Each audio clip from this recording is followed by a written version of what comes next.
So it has been like forever since I have done a Snapchat story where I talk and, do all this shit, but I think a lot of it has to do with the fact that I have had like some massive depression going on here for a while, and, I was working out, which I loved.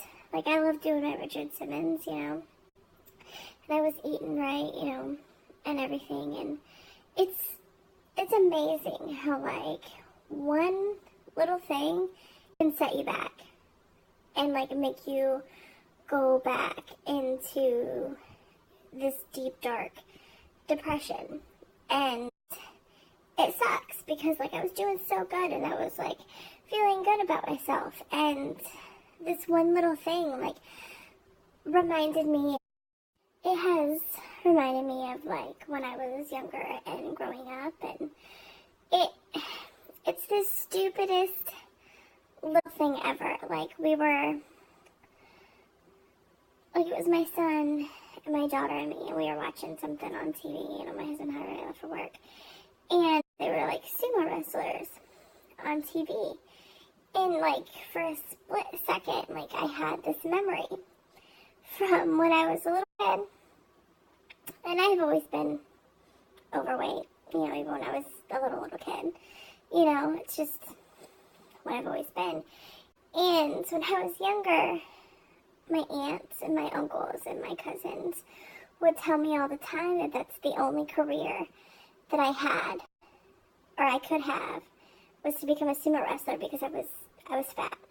And that I had forgot about, and they were like, it's because you're so fat and you'll always be fat and you'll never amount to anything, and, like, that's your only career that you have as an option for you is to become a sumo wrestler.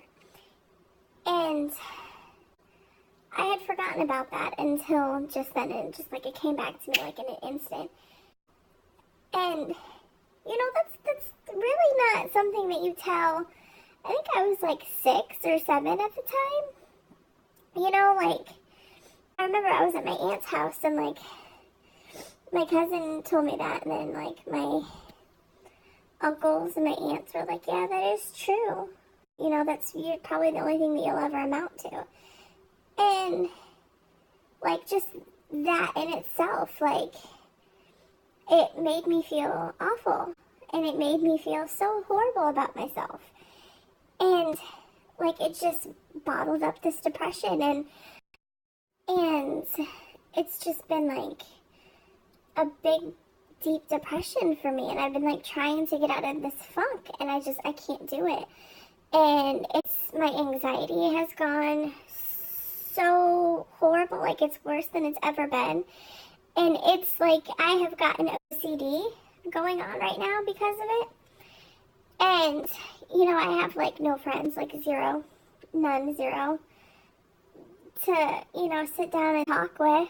Like, nobody gives a shit about me except for my kids because I'm the one that takes care of them, and, I love my husband dearly, but he works all the time. So, like, we really have no heart-to-heart sit-down conversations of me telling him what the hell's going on with me. And, and, like, that's another thing that's, like, making it worse is that I have, like, no friends or, like, none at all to talk to, nobody to talk to. So that makes, he knows that there's something going on, but he's not 100% sure, like, what's causing the issue, and it's even worse because, like, you can't vent to anybody, and you can't, like, have somebody talk back to you and be like, what you're going through is normal, because, like, I don't feel normal, and I don't feel like, I don't know, it's hard to explain, and it's awful because I have no one, and I'm just sitting here, and I'm trying my damnedest to, like, get out of this funk, because I know it's not healthy, for one, for me,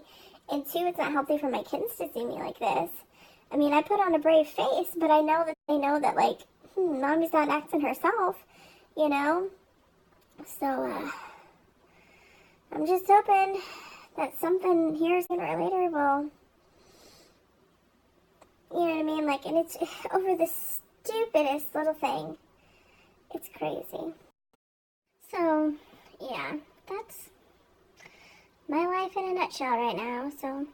But, like, if anybody gets anything out of this, like, please don't ever make fun of any person, kid or adult, because of how they look, no matter if it's their weight, their height, their race, you know, say their nose is crooked or their eye bulges out or they have no lips or they have too big lips or, you know, their cheeks are too big, you know, you don't make fun of a person because you don't understand, like, how deeply it hurts them, and it's not just for, like, a second, but it's something that sticks with them for life.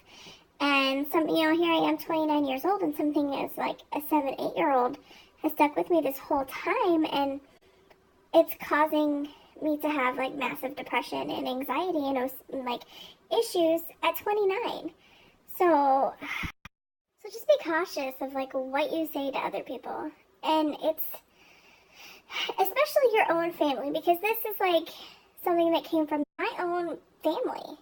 Like, people that you're supposed to trust and love, and they're supposed to love you and, you know, not bring you down, but lift you up and make you be the best that you're, you know, feel like you're doing what you're supposed to do and be the best person that you can be. And here, my family is telling me this shit. And it's like, really?